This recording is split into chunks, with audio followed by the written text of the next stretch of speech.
Praise the lord. దేవునికి స్తోత్రం కలుగును గాక. ప్రియమైన దేవుని బిడ్డలారా, మరొకసారి ఈ ఆధ్యాత్మిక కార్యక్రమం ద్వారా ఈ విధంగా మీ ముందుకు రావడానికి దేవుడు నాకు అనుగ్రహించిన గొప్ప భాగ్యాన్ని బట్టి ముందుగా దేవాతి దేవునికి ఎంతగానో కృతజ్ఞతాస్తుతులు చెల్లించి ఉన్నాను.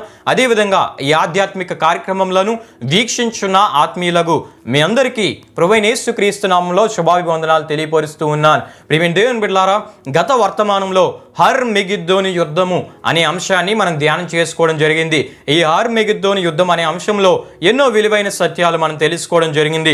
ఇంతకీ ఆ యుద్ధం ఎక్కడ జరుగుతుందో, ఎలా జరుగుతుందో, ఆ యుద్ధంలో ఎవరు పాల్గొనబోతున్నారో మనం వివరంగా తెలుసుకోవడం జరిగింది. ప్రియమైన దేవుని బిడ్డలారా, గనుక ఎవరైనా ఆ ధ్యానాంశంను వీక్షించలేనట్లయితే వీక్షించవలసిందిగా ప్రభువైన యేసుక్రీస్తు నామములో మీ అందరినీ కోరుచూ ఉన్నాను. ఈ విషయాలన్నీ మీరు వీక్షించడం ద్వారా భవిష్యత్తులో ప్రవచనాల నెరవేర్పులు మీకు తెలియజేయబడతాయి. అదేవిధంగా పరిశుద్ధ గ్రంథంలోని దేవుని ప్రవచనాలు ఎంత యథార్థమైనవో, ఎంత సత్యమైనవో మీకు తెలియపరచబడతాయి. హల్లెలూయా, హల్లెలూయా. ప్రియమైన దేవుని బిడ్డలారా, ప్రస్తుతం తరచూ మనం వింటున్న విషయము ఇజ్రాయేల్ దేశముల గురించి, ఇజ్రాయేల్ దేశం చేస్తున్న యుద్ధాల గురించి మనం వింటూ ఉన్నాం. ప్రియమైన దేవుని బిడ్డలారా, అంతేకాకుండా ఇజ్రాయేల్ దేశాన్ని, దాని శక్తిని, దాని వెనుకున్న దేవుని శక్తిని గురించి అనేక వార్తా సంస్థలు అనుదినము చెప్పడం ప్రస్తుతం మనం వింటూ ఉన్నాం. హల్లెలూయా, హల్లెలూయా. ఇంకొక అద్భుత విషయం ఏంటంటే, భవిష్యత్తులో దేవుని ప్రవచనాల నెరవేర్పులో భాగంగా ప్రపంచ ప్రజలందరూ ఈ విషయాలన్నీ చూడబోచు ఉన్నారు. గనుకనే ఆనాడు ప్రకటన గ్రంథం 11వ అధ్యాయం 9వ వచనంలో రాయబడిన రీతిగా భవిష్యత్తులో జరగబోయే విషయాలన్నింటినీ సమస్త భూ ప్రజలందరూ చూచినట్లు, చేయబోచున్నట్లు ముందుగానే తన భక్తుడైన యోహానికి బయలుపరిచి రాయించినట్లు మనం చూడగలం. హల్లెలూయా, హల్లెలూయా. అది ఎలా అంటే ప్రియమైన దేవుని బిడ్డలారా, ప్రకటన గ్రంథం 11వ అధ్యాయం 9వ వచనాన్ని మనం చూస్తున్నప్పుడు, మరియు ప్రజలకును, వంశములకును, ఆయా భాషలు మాట్లాడు వారికి, జనములకును సంబంధించిన వారు 3 దినములన్నర వారి శవములను చూచుచు వారి శవములను సమాధిలో పెట్టనీయరు అని మనం చూడగలం. హల్లెలూయా, హల్లెలూయా. క్రీస్తు విరోధి దేవుని 2 సాక్షులను చంపుతాడు. ప్రియమైన దేవుని బిడ్డలారా, 2 సాక్షులు హతసాక్షులు అవుతారు. ఈ విషయం భవిష్యత్తులో దేవుని ప్రవచన నెరవేర్పులో భాగంగా నెరవేర్పబోచున్నది. ప్రియమైన దేవుని బిడ్డలారా, ఇంకా నెరవేరబోచున్నది. అయితే ఈ విషయము భూనివాసులందరూ 3 దినములన్నర వరకు వారి మృతదేహాలు చూస్తారని అక్కడ మనం చూస్తూ ఉంటాం. ఇది ఎలా సాధ్యమంటే టెలివిజన్ ద్వారానే సాధ్యం. హల్లెలూయా. గనుకనే ప్రియమైన దేవుని బిడ్డలారా, టెలివిజన్ను కనుగొనుటకు 1926వ సంవత్సరంలో జాన్ లోగి బేడ్ అను స్కాట్లాండ్ దేశస్థుని దేవుడు వాడుకున్నారు. ఆయన ద్వారానే టెలివిజన్ కనుగొనబడింది. హల్లెలూయా, హల్లెలూయా. అయితే ప్రియమైన దేవుని బిడ్డలారా, జాన్ లోగి బేడ్ టెలివిజన్ను కనుగొనక ముందే పరిశుద్ధ గ్రంథమైన బైబిల్లో 1830 సంవత్సరములకు ముందే ఈ విషయం రాయబడి ఉంది. ఈ టెలివిజన్ గురించి బైబిల్లో క్రీస్తు శకం 96వ సంవత్సరంలో రాయబడి ఉంది. అదే విషయాన్ని మనం చదువుకోవడం జరిగింది. ప్రకటన గ్రంథం 11వ అధ్యాయం 9వ వచనంలో ఈ విషయం మనకు కనబడుతుంది. హల్లెలూయా, హల్లెలూయా. అంతేకాదు ప్రియమైన దేవుని బిడ్డలారా, 3 దినములన్నరైన పిమ్మట దేవుని యొద్ద నుండి జీవాత్మ వచ్చి వారిలో ప్రవేశించెను. గనుక వారు పాదము ఊని నిలిచిరి. వారిని చూచిన వారికి మిగుల భయము కలిగెను. వారు పోవచ్చుండగా వారి శత్రువులు వారిని చూచిరని ప్రకటన గ్రంథం 11వ అధ్యాయం 11, 12 వచనాల్లో మనం చూస్తూ ఉంటాం. ఇదంతా ఎలా సాధ్యం అంటే, ముందుగా మనం చెప్పుకునే రీతిగా టెలివిజన్ ద్వారానే ప్రపంచమంతయు, ప్రపంచ ప్రజలందరూ కూడా ఈ విషయాలను చూడబోచు ఉన్నారు. హల్లెలూయా, హల్లెలూయా. అయితే ప్రియమైన దేవుని బిడ్డలారా, గత వర్తమానం ముగింపులో మనం చెప్పుకునే రీతిగా ఈ రోజున మనం ధ్యానం చేసుకునబోచున్న విషయము ప్రకటన గ్రంథము 20వ అధ్యాయం 7 నుండి 10 వరకు రాయబడిన గోగు, మాగోగు అని వారిని గురించి ఈ రోజున మనం ధ్యానం చేసుకుని పోవచ్చున్నాం. ప్రియమైన దేవుని బిడ్డలారా, ప్రకటన గ్రంథము 20వ అధ్యాయం 7 నుండి 10 వరకు రాయబడిన వాక్యవచనాలు మనం చదువుకున్నట్లయితే, 1000 సంవత్సరములు గడిచిన తరువాత సాతాను తానున్న చెరలో నుండి విడిపింపబడును. భూమి నలుదిశల యందుండు జనములను లెక్కకు సముద్రపు ఇసుక వలె ఉన్న గోగు, మాగోగు అని వారిని మోసపరచి వారిని యుద్ధమునకు పోగు చేయుటకై వాడు బయలుదేరును. వారు భూమి అందంతటా వ్యాపించి పరిశుద్ధుల శిబిరమును, ప్రియమైన పట్టణమును ముట్టడివేయగా, పరలోకముల నుండి మూల భాషలో మనం చూస్తున్నప్పుడు దేవుని యొద్ద నుండి అగ్ని దిగి వచ్చి వారిని దహించెను. వారిని మోసపరిచిన అపవాది అగ్ని గంధకములు గల గుండములో పడవేయబడును. అచ్చట ఆ క్రూర మృగమును అబద్ధ ప్రవక్తయు ఉన్నారు. వారు యుగయుగములు రాత్రింబగళ్ళు బాధింపబడుదురు అని మనం చూడగలం. హల్లెలూయా, హల్లెలూయా. అయితే ప్రియమైన దేవుని బిడ్డలారా, ప్రకటన గ్రంథము 20వ అధ్యాయం 7 నుండి 10 వరకు రాయబడిన వాక్యవచనాల్లో ఈ గోగు మాగోగు అని వారిని గురించి ఇప్పుడు మనం చదువుకున్న వాక్యవచనాల్లో చూస్తూ ఉంటాం ప్రియమైన దేవుని బిడ్డలారా.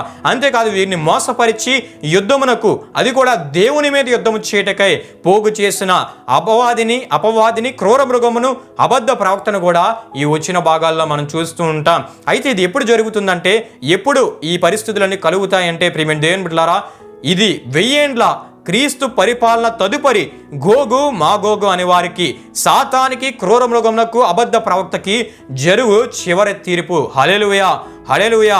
మొట్టమొదటిగా ప్రియమైన దేవుని బిడ్డలారా, ఈ గోగును గురించి మనం తెలుసుకుందాం. ఇతడు మాగోగు అని దేశపు వాడై ఉన్నాడని యెహెజ్కేలు గ్రంథం 38వ అధ్యాయం 39వ అధ్యాయాల్లో మనం చూడగలం ప్రియమైన దేవుని బిడ్డలారా. ఇంతకీ ఈ గోగు అంటే ఏంటంటే, మాగోగు అధిపతి అని మనం తప్పక తెలుసుకోవాలి.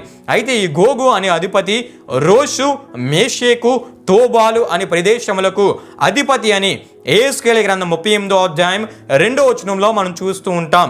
అంతేకాకుండా ఈ గోగు అని వాడు దేవుని ప్రజలకు విరోధంగా పోరాడుచుండిన వారికి అధిపతి అని మనం తప్పక తెలుసుకోవాలి.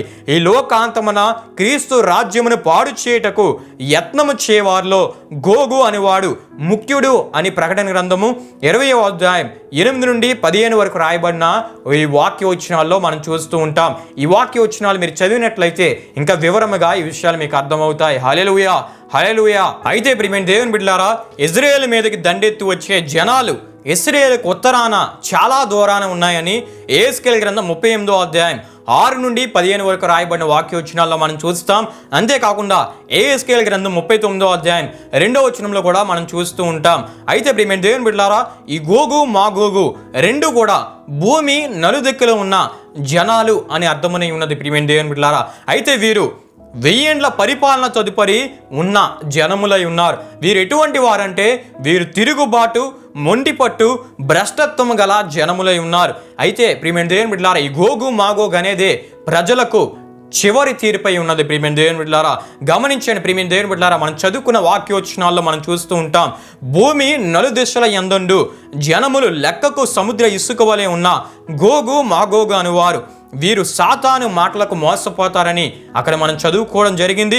యెరూషలేములో క్రీస్తు దావీదు సింహాసనం మీద ఆసీనుడై పరిపాలిస్తున్నాడు గనుక యెరూషలేము మీద దాడి చేసి క్రీస్తు రాజ్యాన్ని అంతము చేయాలనే వెర్రి భూ నివాసులందరిలో కలుగుతుంది ప్రియమైన దేవుని బిడ్డలారా. వాళ్ళందరూ ఏకీభవించి వీరు ఎవరి మీద తిరుగుబాటు చేస్తారంటే, పరిశుద్ధుల శిబిరాన్ని, ప్రియమైన పట్టణమైన యెరూషలేమును వారు ముట్టడి వేస్తారు ప్రియమైన దేవుని బిడ్డలారా. ఇదే పరిశుద్ధ దేవుని మీద మానవుడు చేసే ఆఖరి తిరుగుబాటై ఉన్నది. అశేష జనవాహిని మహిమగల దేవుడైన యెహోవా యెహోవా యేసుక్రీస్తు ఏకైక నిజ దేవుని మీద, అదేవిధంగా ఆయన ప్రజలైన పరిశుద్ధులైన వారి మీద, ఆయన పరిశుద్ధ పట్టణమైన యెరూషలేము మీద యుద్ధము చేయడానికి గుమ్ము కూడతారు ప్రియమైన దేవుని బిడ్డలారా. అయితే యుద్ధమైతే జరగదు ప్రియమైన దేవుని బిడ్డలారా. వారందరూ ప్రియమైన పట్టణమైన, పరిశుద్ధ పట్టణమైన యెరూషలేమును ఎప్పుడైతే ముట్టడి వేస్తారో ఆకాశం నుండి అగ్ని కురుస్తుంది, పరలోకం నుండి వచ్చిన అగ్ని వారిని దహించి వేస్తుందని మన వాక్యవచనాలు చదువుకోవడం జరిగింది. హల్లెలూయా, హల్లెలూయా. తదుపరి ఏం జరుగుతుందంటే, ఆ భూజనాంగాలను ఎవరైతే మోసపరిచారో ఆ మోసపరిచిన సాతాను మళ్ళీ చెరపట్టబడి అగ్ని గంధకముల గుండములో పడవేయబడతాడని మనం చూస్తాం. అక్కడే వాడి అనుచరులైన అబద్ధ క్రీస్తు, అబద్ధ ప్రవక్త ఉంటారని ప్రకటన గ్రంథం 20వ అధ్యాయం 10వ వచనంలో మనం చూస్తూ ఉంటాం. అక్కడ వారు ఏం చేయబడతారంటే, యుగ యుగాలు అగ్ని గంధకాల చేత బాధింపబడతారు. ఈ దుష్టత్రయం నిత్య నాశనమవు అగ్ని గుండములో పడవేయబడి నిత్యము బాధించబడేదరని మనం చూస్తూ ఉంటాం ప్రియమైన దేవుని బిడ్డలారా. అయితే ముందుగా గత వర్తమానంలో మనం ధ్యానించుకున్న రీతిగా హర్మెగిద్దోని యుద్ధములో భయంకరమైన వధ జరుగుతుంది ప్రియమైన దేవుని బిడ్డలారా. ఇదియే ప్రపంచ యుద్ధము. అందులో భయంకరమైన వధ జరుగుతుంది. ఆ యుద్ధంలో ఇశ్రాయేలు శేషము రక్షించబడుతుంది ప్రియమైన దేవుని బిడ్డలారా. అయితే గోగు మాగోగులో మనం చూస్తున్నప్పుడు భూ జనాంగాలను మోసపరిచిన అపవాది, క్రూరమృగము, అబద్ధ ప్రవక్త వీరిని అనుసరించి దేవుని మీద తిరుగుబాటు చేస్తున్న గోగు మాగోగు అనే వారి మీదకి దేవుని ఆఖరి తీర్పు వెలువడి శాశ్వతంగా అగ్ని గంధకములతో కూడిన అగ్ని గుండంలో పడవేయబడుటయే ఇదియే దేవుని ఆఖరి తీర్పునకు సంబంధించినది ఉన్నది. హల్లెలూయా, హల్లెలూయా. అంటే ప్రియమైన దేవుని బిడ్డలారా, హర్మెగిద్దోన్లో భయంకరమైన వధ జరుగుతుంది, భయంకరంగా యుద్ధము జరుగుతుంది, భయంకరమైన యుద్ధ వాతావరణం అక్కడ మనము ధ్యానం చేసుకోవడం జరిగింది. అది ప్రపంచ యుద్ధం అని కూడా మనం తెలుసుకోవడం జరిగింది. అందులో ఇశ్రాయేలు శేషం రక్షించబడుతుందని మనం తెలుసుకోవడం జరిగింది. అయితే గోగు మాగోగుని గురించి మనం చూస్తూ ఉన్నప్పుడు, గోగు మాగోగు అనేది ఏంటంటే, వీరు అపవాది చేత మోసపరచబడి దేవుని మీదకి, అంటే యెహోవా యెహోవా యేసుక్రీస్తు ఏకైక నిజ దేవుని మీదకి, ఆయన ప్రజలైన పరిశుద్ధులైన ప్రజల మీదకి, ఆయన ప్రియమైన పరిశుద్ధ పట్టణమైన యెరూషలేము మీదకి వీరు తిరుగుబాటు చేస్తారు. వారికి వ్యతిరేకంగా వీరు పని చేయడానికి, యుద్ధము చేయడానికి వారు బయలుదేరుతారు. ప్రియమైన దేవుని బిడ్డలారా, ఎప్పుడైతే వారు యెరూషలేముని ముట్టడి వేస్తారో, వారు వెంటనే ఆకాశం నుండి వచ్చి అగ్ని చేత, పరలోకం నుండి వచ్చి అగ్ని చేత దహించి వేయబడతారని మనం తెలుసుకోవడం జరిగింది. కనుక ప్రియమైన దేవుని బిడ్డలారా, ఈ రెండు విషయాలు కూడా మనం ధ్యానం చేసుకోవడం జరిగింది. రెండు ధ్యానాంశాల ద్వారా ఎన్నో విలువైన విషయాలు మనకు తెలియపరచబడుతూ ఉన్నాయి. కనుక ఒకవేళ హర్మెగిద్దోను యుద్ధము గురించి ఒకవేళ ఎవరైనా వీక్షించలేనట్లయితే అది కూడా వీక్షించవలసిందిగా కోరుచూ ఉన్నాను.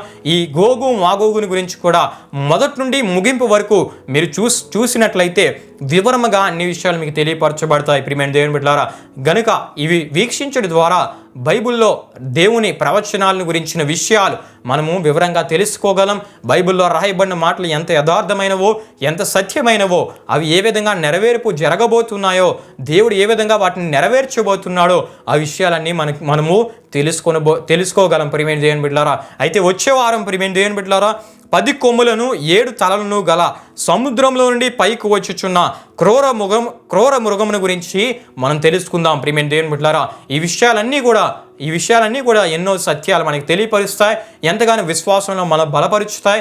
దేవుని వాక్యం ఎంత యథార్థమైనదో, సత్యమైనదో మనకు వివరంగా తెలియపరచబడుతుంది. కనుక ప్రతి ఒక్కరు కూడా వీక్షించవలసిందిగా, అనేకులకు పరిచయం చేయవలసిందిగా ప్రభు సేవకునిగా నేను కోరుచూ ఉన్నాను. ప్రియమైన దేవుని బిడ్డలారా, ఈ కార్యక్రమాన్ని ముగింపు ప్రార్థనతో నేను ముగిస్తూ ఉన్నాను. ఈ ప్రార్థనలో నాతో పాటు ఏకీభవించవలసిందిగా ప్రభు అయిన యేసుక్రీస్తు నామములో మీ అందరినీ కోరుచూ ఉన్నాను. ప్రార్థన చేసుకుందాం.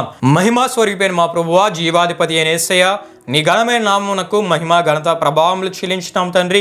దేవ, ఈ గోగు మాగోగు అనే అంశము ద్వారా ఎన్నో విలువైన విషయాలు మేము తెలుసుకోవడానికి మీరు మాకు అనుగ్రహించిన గొప్ప భాగ్యాన్ని బట్టి నీకే స్తుతులు చెల్లిస్తున్నాం తండ్రి.